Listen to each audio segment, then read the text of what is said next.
Hello everyone. Today we are going to start with the topic DNS. The DNS stands for Domain Names System.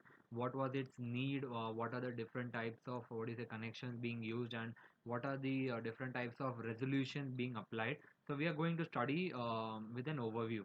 Now, firstly, to identify an entity or a device, TCP/IP protocols uses the IP address, which uniquely identifies the connection of a host to the internet. Now, however, people prefer to use names instead of numeric addresses. Therefore, we need a system that can map a name to an address or an address to a name. When the internet was small, mapping was done using a host file. The host file had only two columns, name and address. As you can see in the diagram over here, I'll let you copy the diagram afterwards. Now, every host could store the host file on its disk and update it periodically from a master host file. Now, when a program or a user wanted to map a name to an address, the host consulted the host file and found the mapping. Now, uh, today, however, what do you say? It is impossible to have one single host file to relate every address with a name and vice versa. The host file would be too large to store in every host. In addition, it would be impossible to update all the host file every time there is a change. So, what has to be done? One solution would be to store the entire host file in a single computer and allow access to this centralized information to every computer that needs mapping. But there is a problem in that, but we know that this would create a huge amount of traffic on the internet. So we need to come up with some another solution. So the solution was the one which is used today is to divide this huge amount of information into smaller parts and store each part on a different computer. In this method, the host that needs mapping can contact the closest computer holding the needed information. This method is used by the domain name system. As you can see over here, this is why the DNS was being introduced, so that every time host needs to what do you say request an address or request a data to be received, it just needs to connect to its DNS client, which will connect it to the nearest server, the DNS server, and it can get the relatable data.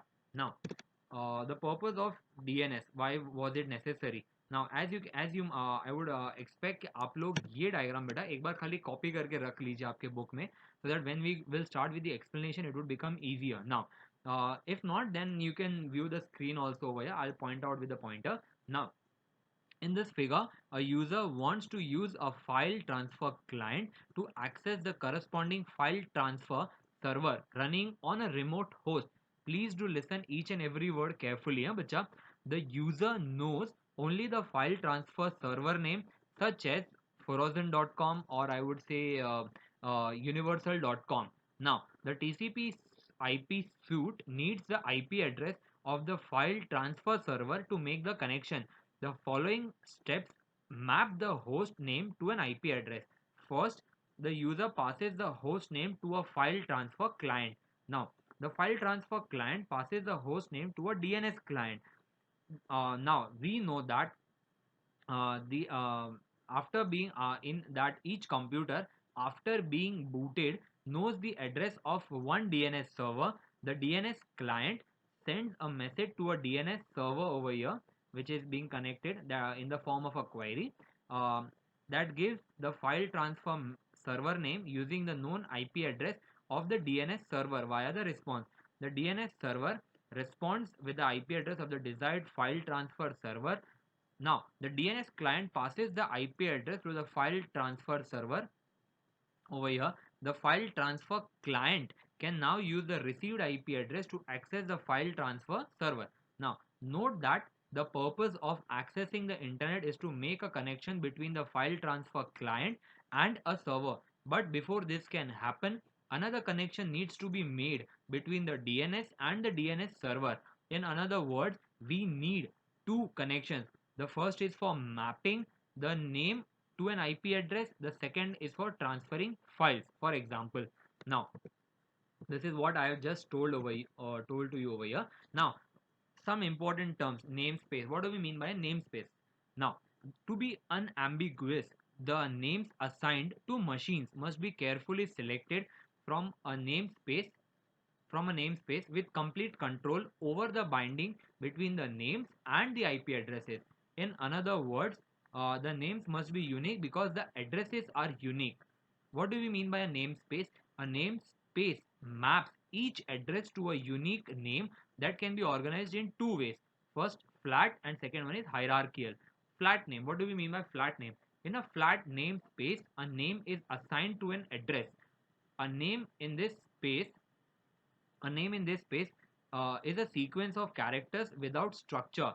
The names may or may not have a common section, and if they do, it has no meaning.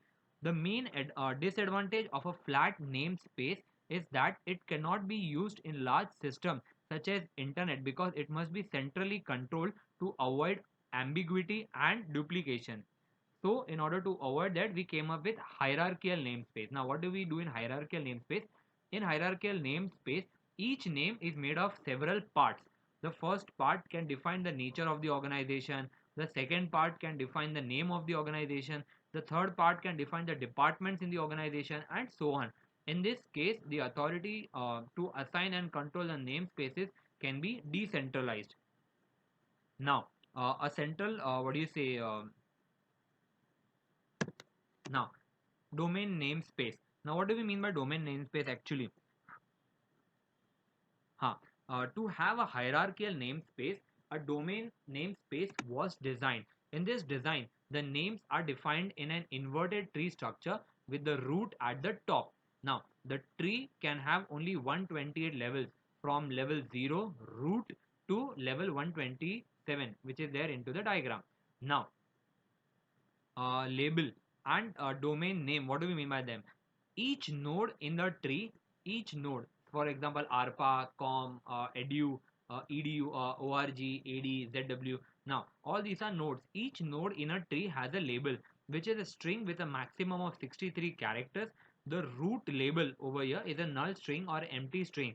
The DNS requires that children of a node, uh, that is nothing but nodes that branch from the same node, have different labels, which guarantees the uniqueness of domain names. Now, the second thing is domain names. Uh, Domain name. Now, each node in the tree has a domain name. A full domain name is a sequence of labels separated by dots.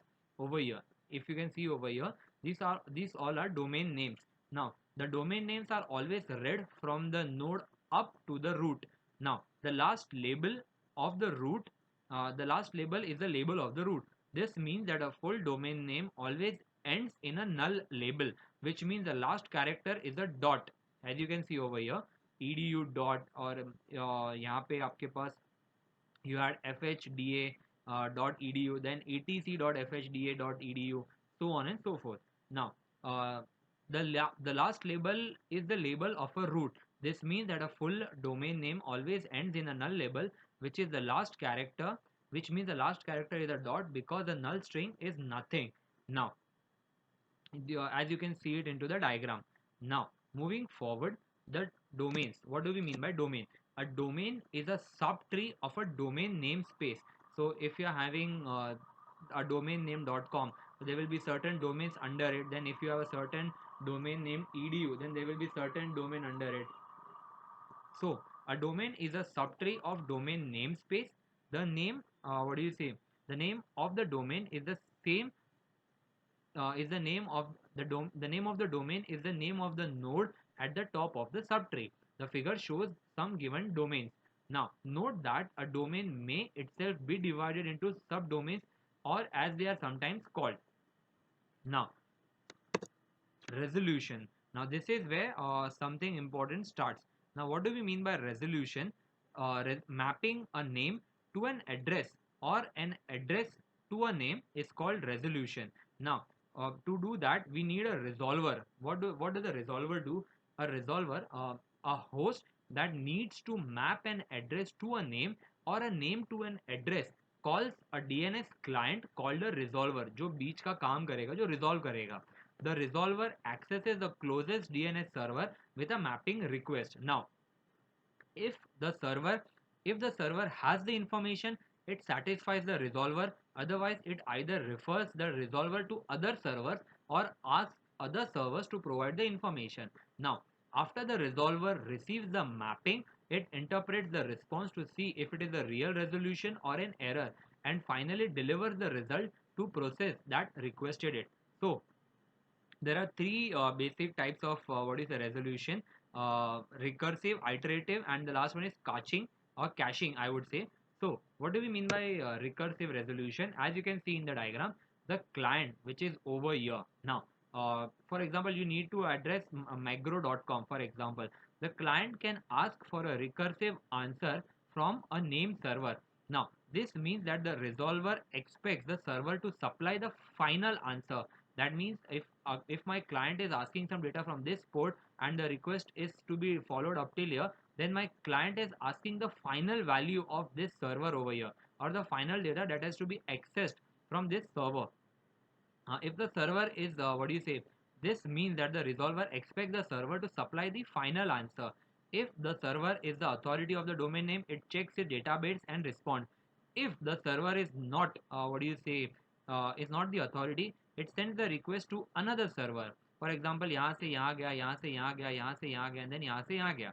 Now if the server is not the authority, it sends the request to another server or the parent usually, and waits for the response. If the parent is the authority, it responds. Otherwise, it sends the query to yet another server. When the query is finally resolved, the response travels back until it finally reaches the requesting client. This is what the recursive resolution means.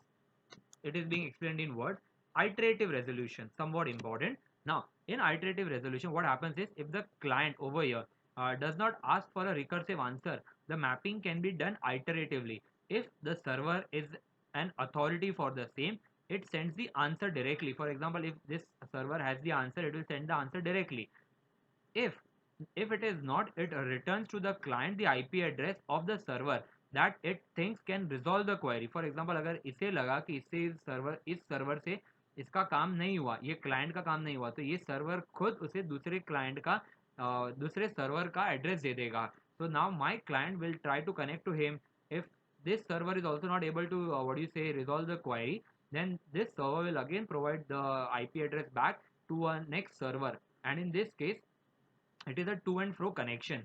Now the client is responsible for repeating the query to this second server. Now for example, यहाँ पे .edu के server के साथ, if the newly addressed server can resolve the problem, it answers the query with an IP address. Otherwise, it returns the IP address of a new server to the client. Now the client must repeat the query to this third server. This process is called iterative because the client repeats the same query to multiple servers. As you can see, it is being what do you say, repeating the query to multiple servers. The In this figure, the client queries five servers. This one, two, three, 4, and 5. In the figure, the client queries five servers before it gets an answer from megro.com server over here. Now this is the same what I have just told, and let's go with caching. What do we mean by caching? Each time, each time a server receives a query for a name that is not in its domain, it needs to search its database for a server IP address. Now, reduction of this search time would increase the efficiency. DNS handles this with a mechanism called caching. Now, what is done in that? When a server asks for a mapping from another server and receives a response, it stores this information in its cache memory before sending it to the client. Now, it is similar to the cache memory which is available onto your RAM, huh, beta? Now, if the same or another client asks for the same mapping, it can check its cache memory and resolve the problem. However, to inform the client that the response is coming from the cache memory uh, and not from an authoritative source, the server marks the response as unauthoritative. Now, if what do you say? If a server caches a mapping for a long time, it may send an outdated mapping to the client. This is one of the disadvantages. To counter this, two techniques are being used. Now, first one is the authoritative server always adds information to the mapping called as time to live. What does that do? It defines the time in seconds that the receiving server can cache the information. After that time, the mapping is invalid and any query must be sent again to the authoritative server. Second, the DNS requires the DNS requires that each server keep a TTL, time to live, counter for each mapping it caches. The cache memory must be searched periodically, and this mappings with and those mappings with an expired TTL must be removed. So this is how caching works. What do you say? Caching works. So up till then, this is what related to DNS. We have it into our syllabus. The last part, resolution, has been asked for 10 marks in the previous paper. Define what do you say? Recursive resolution, iterative resolution, and caching. So I hope my students would have enjoyed the lecture. Up till then, please do stay safe, do study, and thank you.